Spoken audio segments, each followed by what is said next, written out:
I will rip you apart. जज साहब की भाषा देखिए।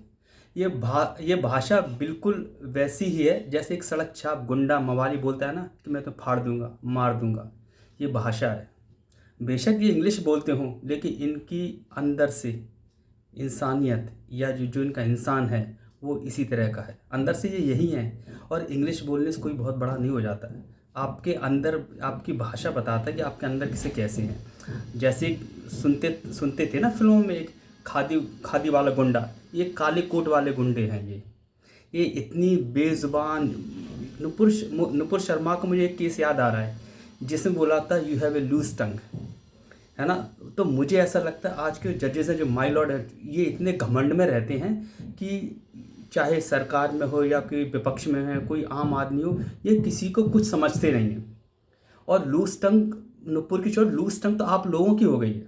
जिस तरह से बेलगाम हो गए ना, वो निरंकुश हो गए हैं आप। आपको कोई फ़र्क नहीं पड़ता आप क्या बोल रहे हैं, आप किस जगह पर बैठे हैं। न्याय देने वाला भगवान की समान होता है। बहुत सोच समझ के शब्दों को बोलता है और बिना निष्पक्ष होकर, बिना भेदभाव के वो बात रखता अपनी। लेकिन आपके अंदर ऐसी कोई भी खास बात नहीं है कि जिसे आप जो लगे कि हाँ आप सच में न्याय कर रहे हैं। मुझे पता है कि हर मेडिसिन का एक अलग महत्व है। एलोपैथी का अलग है, और आयुर्वेद का अलग है, और होम्योपैथी का अलग है। किसी भी एक मेडिसिन की तुलना दूसरी मेडिसिन की तुलना आप नहीं कर सकते हो। किसी में किसी का बेनिफिट बहुत अच्छा है, किसी में दूसरे का अच्छा। आयुर्वेद में आयुर्वेद का एक अपना इम्पोर्टेंस है, एलोपैथी का अलग है और होम्योपैथी का अलग है।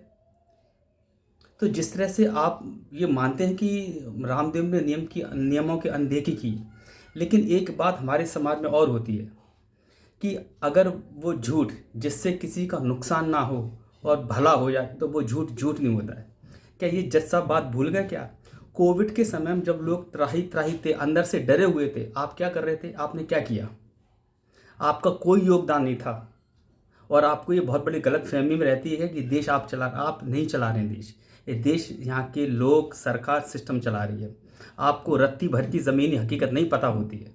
अगर आप 2 मिनट के अंदर आप समाज से कुर्सी से बाहर हट के आम लोगों से मिलेंगे और आप अपने बारे में राय लेंगे तो आपको 2 मिनट में आपको अपनी औकात समझ में आएगी कि आप लोग आपके बारे में क्या सोचते हैं। वो बात अलग है कि लोग खुल के नहीं बोलते हैं। इसलिए ज़बान संभाल के बात करनी चाहिए। ये लोकतंत्र है। और आप अगर आप जज हैं तो जज आप हम लोगों के लिए हैं, ना कि आप अपने लिए, ना कि आप अपना तानाशाह रवैया दिखाने के लिए कि जो मन में आता है वो आप बोल देते हो। और निरंकुश ऐसे हैं कि वही बाप बाप उसके बेटा फिर भतीजा, ये लोग जज बनते हैं। इसमें किसी भी सरकार का कोई योगदान होता ही नहीं है।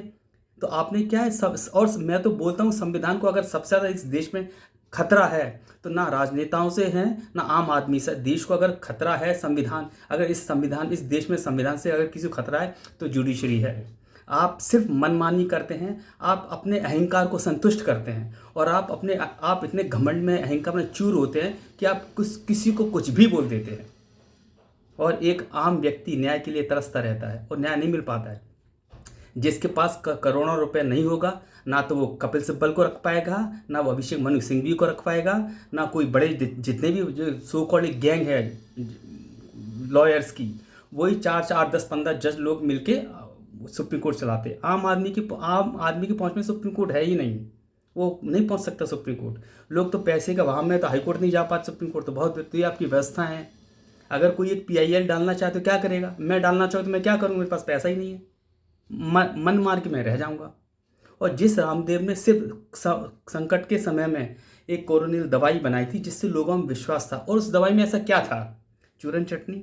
अगर आदमी को जिससे कोई खतरा नहीं था, लेकिन चूंकि IMA, इंडियन मेडिकल एसोसिएशन, उसने केस दायर किया। वो केस इसीलिए दायर किया क्योंकि जो इतनी बड़ी कंपनी हैं उनको नुकसान हो रहा है, उनके दबाव में आ रही हैं। रामदेव का जिस तरह से लोग रामदेव के योग कर रहे हैं, रामदेव की आयुर्वेद की दवाइयाँ ले रहे हैं, उनसे फ़ायदा मिल रहा है, एक अंतर उनके स्वास्थ्य में आ रहा है और एक विश्वास जग रहा है कि नहीं ठीक है, ये अच्छी दवाइयाँ, हम इसको लेंगे और सस्ती मत, उनका कोई साइड इफेक्ट नहीं है। अगर किसी को नुकसान हो रहा है तो खुद एलोपैथी में चला जाएगा, होम्योपैथी में चला जाएगा। अगर किसी को नुकसान, लेकिन जानलेवा बीमारियाँ तो नहीं है। लेकिन चूंकि IMA ने केस दायर किया, आप चाहते तो आप बोल सकते थे रामदेव जी ऐसा है कि आप अगली बार ऐसा नहीं करना, क्योंकि आयुर्वेद का भी सिस्टम में, समाज में महत्व है। और ये तो मोदी सरकार की भी गलती, मोदी ने अब तक वो नियम कायदे कानूनों को अब तक क्यों नहीं बदला? ये मोदी सरकार की सबसे बड़ी गलती है। जब मोदी सरकार इतना आयुर्वेद को समर्थन करती है और देश की आत्मा है आयुर्वेद, जब एलोपैथी भी होम्योपैथी नहीं थी तब आयुर्वेद था। आज भी जब कोविड हुआ था, नमक, गर्म पानी, गरारा, काली मिर्ची का तुलसी डाल के लोग कर रहे थे, उससे उनमें लोगों में आदमी एलोपैथी भी इलाज कर रहा था, घरेलू उपचार भी कर रहा था। वो कोविड का इतना बुरा समय था, लेकिन आप अब अहंकार में इतने डूबे हुए हैं कि माई लॉर्ड को तो अब कोई नहीं लगता है, चाहे मोदी हो चाहे राष्ट्रपति हो। और सबसे ऊपर आप अपने आप समझते हैं और दुनिया में आप किसी को समझते ही नहीं। आप इतने अहंकार में डूबे हुए हैं और इस अहंकार की वजह से आप समाज से, ज़मीन से पूरी तरह से कट चुके हैं। आपके प्रति लोगों में क्या आस्था है आपको पता ही नहीं है। आप रामदेव से बोलते, आपने गलत किया, आप माफ़ी में आज के बाद से ऐसा नहीं करना चाहिए आपको। और आप केंद्र सरकार से बोलते, क्योंकि आयुर्वेद बहुत अच्छी दवाई है, आप इसको कानून में सुधार कीजिए, आप ये बोल सकते थे। लेकिन इससे तो काम ही चलेगा। आपका तो घमंड बहुत बड़ा है ना, आपको तो कोई लगता ही नहीं है, चाहे सरकार हो फिर तो आप सबको तानते हो।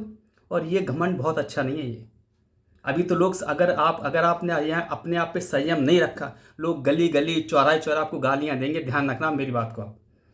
ये बहुत शर्मनाक है। कॉलगेट पर अपनी सेंसोडाइन आता है, मैं तो 2 साल से कर रहा हूँ, मुझे तो कोई फ़ायदा नहीं मिला। क्या IMA अब उसकी शिकायत करेगा?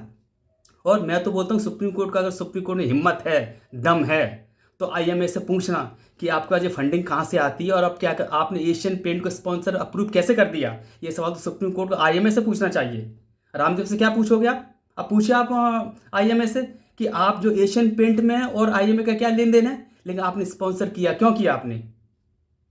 क्या सुप्रीम कोर्ट इतनी अंदर झांक के देखेगा कि आप मैं तो बोलता आप तो न्याय करने के लायक भी नहीं हो, और मैं ज़िंदगी में कभी आपकी चौखट पे नहीं आऊँगा। मुझे आप में कोई यकीन नहीं है आपकी न्याय व्यवस्था में। ये बहुत शर्मनाक है, देश के लिए बहुत दुखद है, ये समाज के बहुत दुखद है। और आपके बयानों से, सोच से और जिस तरह से न्याय होते हैं, आप किसी में कोई आस्था नहीं है और बहुत शर्मनाक। आपको डूब के मर जाना चाहिए चुल्लू भर पानी में।